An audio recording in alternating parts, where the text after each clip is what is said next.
Adam Noble Forsey here for Boxing Social. What a crazy show that was, Kalle. It was. I don't know where to start. It was wild. It was wild. I mean, let's start with Dorticos Wbc. I thought Wbc had the better of the first few rounds. Very tactical, but was getting his game plan in effect to move off the jab, landing some good counters, good left hooks. A couple of uppercuts went in as well. And then that cut came, and it was ruled an accidental headbutt. I haven't seen it, so I can't comment on it. But it seemed to change everything, and actually you'd expect it to change more for Wbc, but it went for Dorticos, livened him up, and from that point on, Dorticos sort of bossed the fight, and that right hand started to land, and it was just a question of when the knockout punch was coming for me in the end. Because it was, I found it hard to judge as the fight was going on. Yeah, they were close rounds. So Wbc wasn't a million miles behind. He had the points taken off, but I did have him behind at the time, and it was a big knockout. It was a big knockout, and I got in that ring. He didn't look good, and he looked fine when he left the venue now, and he's gone to hospital. But you said he's gone to hospital. Yeah, he's gone to hospital, but we don't know yet. We'll have to wait on that. We've got cables taken away from here. 2 o'clock in the morning, so people are putting things away. The Briedis fight against Glowacki, it was just, I was thoroughly entertained the whole way through. Mayhem. Okay, I mean, there's two main incidents, I guess, flashpoints. One was the exchange where Glowacki's landed heavily to the back of the head. Briedis has turned around and given him an elbow. Briedis had a point taken off for that. Glowacki I'm sure would have been given time to recover. Declared himself fit to continue, and then they went at it, and they did, and they really went at it, and Briedis landed some very good counters, and I think it was a 3-minute 20 round because the referee just didn't. One thing about the crowd was the noise was deafening. Yeah, it was an English derby match atmosphere. It was incredible atmosphere tonight. It was loud. I heard the bell, but I was sitting 3 meters away from it. The fighters can't blame. They both continue. They continue until the ref tells them to stop, and they were both landing. And then, obviously Briedis landed the more telling ones, and Glowacki didn't recover in the break, but he did come out and land some decent shots at the beginning round on Briedis, and I thought, oh my god, he's going to turn now. He's going to turn the fight. And then Briedis landed those counters, and then it was game over. And it was a very solid finish. You were taking a lot of very intense questions after the Polish media have been. They're not happy. They're not happy. They're not happy. So he got deducted a point for the elbow.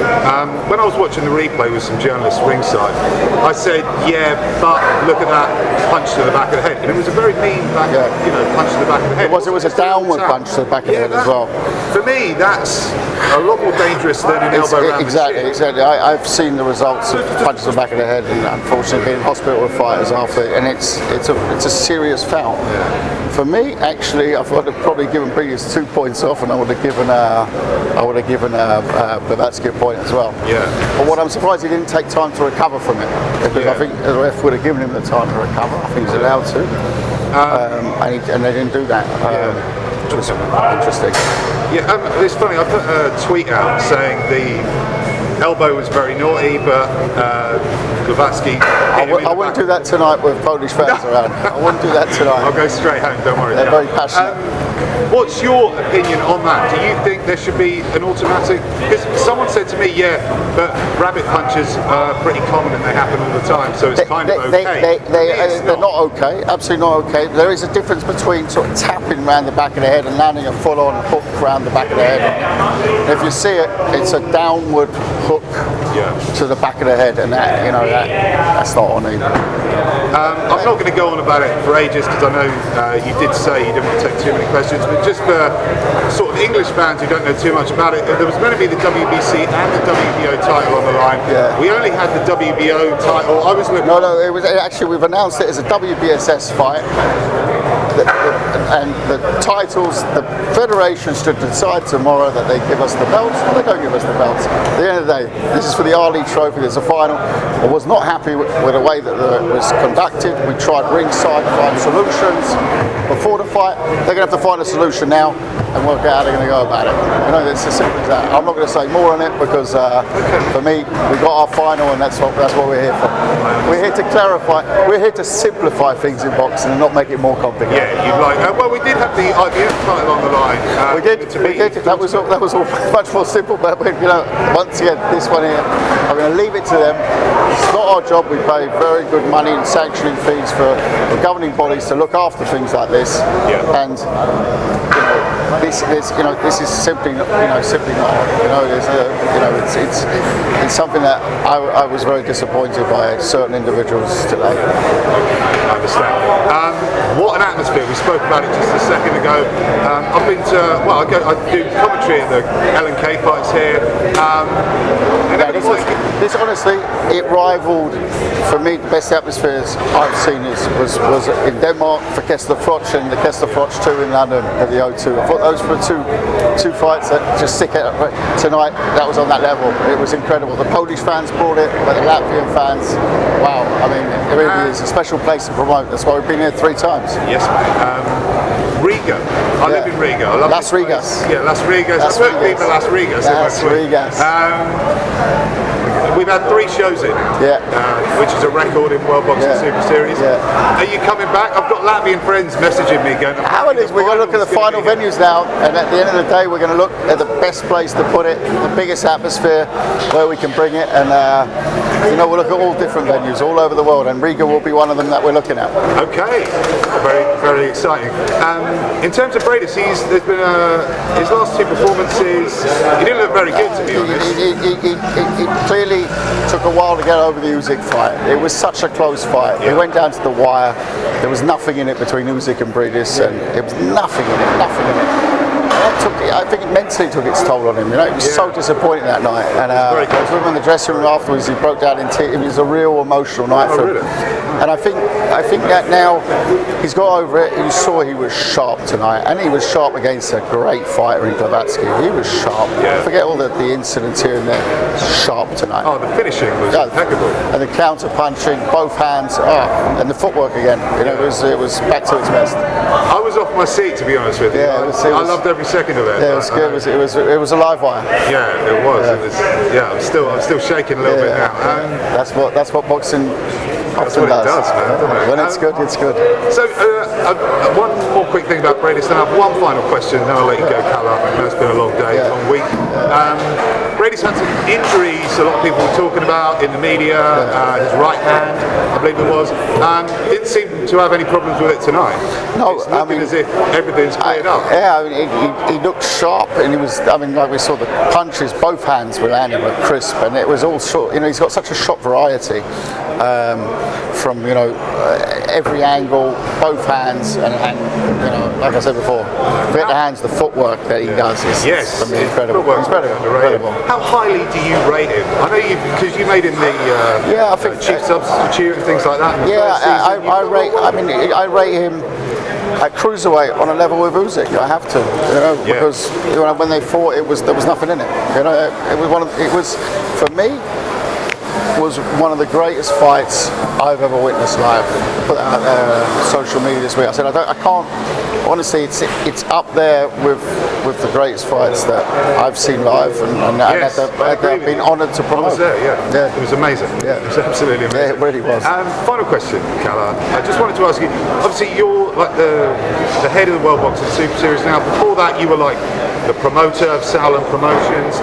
In terms of this role, how different is it to being a promoter? Because a promoter, you sort of take fighters under your wing, sort of things. Is this role different? Very good question. It's taken a while to get used to it. Really? First of all, you're mainly a neutral.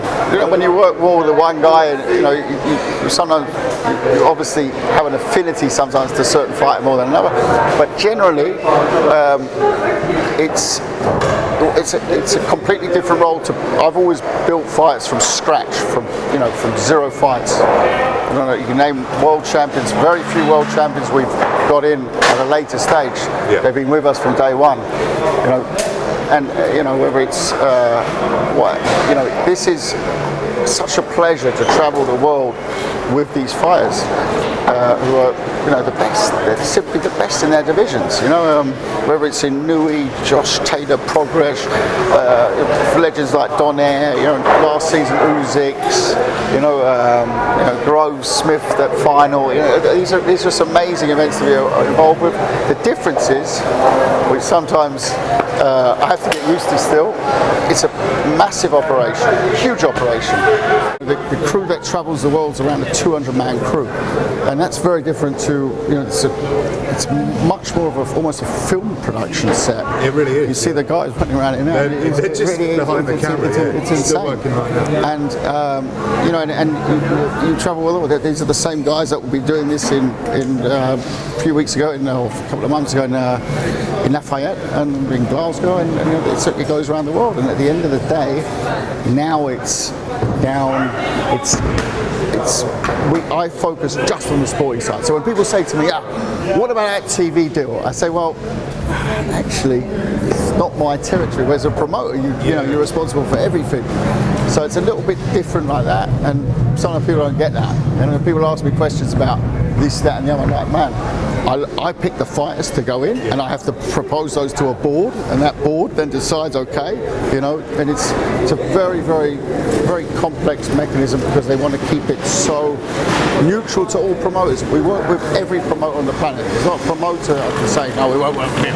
It doesn't exist. We work with them all. We've had fights from every promoter in. So, this season we've won. Last season, this season we've had, I don't know, from Heyman fighters, Warren fighters, Hearn fighters. If we would have had Ryan Burnett, who's Ryan Burnett going to fight again? Let me just work it out. He's going to fight. I've lost it now. Ryan Burnett was with Hearn, and he was going to fight Tete. Yes, that's what everyone thought. Yeah. And we would have had the first time. I would have chaired the press conference with Eddie on the left and Frank on the right. That would have been a great press conference. The UK fans would have liked that one. I would have loved to do that, but it wasn't to be, and maybe that will happen in the future. So we work great with all the promoters because the World Boxing Super Series is not trying to be a promoter. It's not trying to take the fights. Usyk went in the tournament, shot his value up, went on a pay-per-view straight afterwards. Did the World Boxing Super Series have any claim on that? No. It's about just coming in for the tournament, and it's from that point of view, it's an amazing project. Yeah. Obviously, I'm not going to go into the project. You cleared that up the other day when we did an interview, but after all the problems and there's been some bad press, are you happy with where you are now? Sky Sports in the building tonight? Yeah. I mean, commercially it goes more and more interesting. At the end of the day, when you have a product like that, sometimes it takes a bit of time, but it's such a great product. Yeah. And the broadcasters love it. It's reliable. You always get a fight. There's a reserve fighter in case there is an injury. So you've got a top level fighter who's ready to step in. So you'll always get that. The product is always there, and it's very reliable. Boxing is so often unreliable for the broadcasters. The World Boxing Super Series has changed that. Thank you so much for talking about Boxing Social. It's been a pleasure to be with you. I had a wicked time at the show again, mate. It's been a great fight week. Yeah. Las Rigas. Thank you. Over and out.